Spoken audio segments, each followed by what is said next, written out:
Guys, since na malinis na itong cylinder head, kakabit ko na yung bagong valve seal.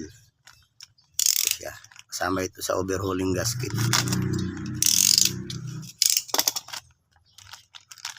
Walong piraso. Of course, bago natin ikabit ito, kailangan natin tanggalin itong spring. Kasi once na hindi natin ito tinanggal, paglagay natin, maiipit, mapuputol. So, kailangan tanggalin ito. Saka na lang ito ikakabit pag magkakabit na ng mga engine valve. So, isa-isahin natin ilagay dito sa kanyang valve guide. Dito yan sa loob, sa valve guide.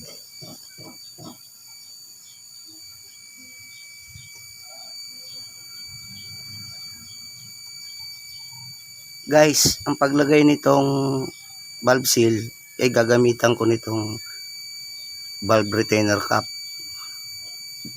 Dahil itong butas niya ay saktong-sakto lang dito sa labi ng ng valve seal. Kasi kung gagamitan natin to ng sakit, masisira itong kanto na ito ng rubber. Matatamaan ng ngipin ng sakit kasi flower type yung sakit. So ito, maganda ito panlagay kasi lapat na lapat. Hindi magkakaroon ng punit. Yan.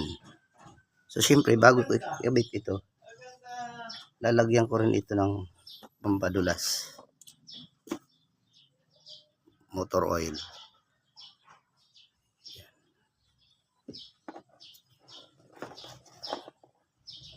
Babasahin natin ng bagya para may pampadulas siya. Saka natin ilalagay dito sa loob kanyang valve guide.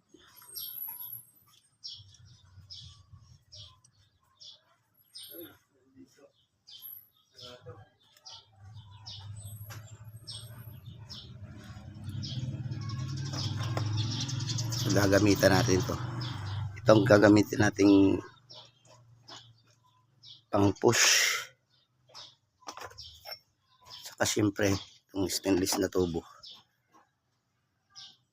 Saka martilyo. Tandaan lang. Yan. Sa tunog na yon, pasok na yon guys. O ayan. Walang punit. Malinis.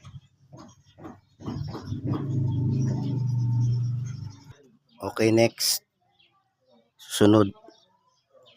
Kailangan, bago natin ito pukpukin, kailangan naka-sentro siya. Kasi pag tagilid, masisira din. Yan.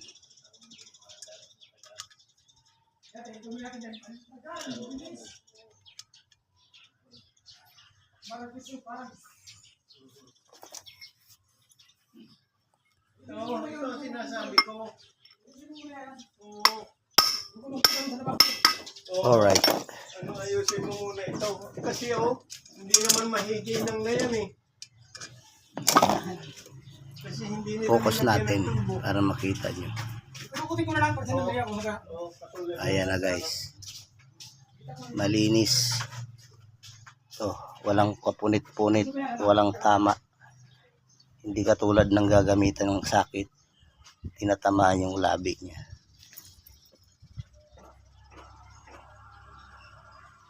So that's all. Lahat na yan lalagyan ko. Thanks for watching.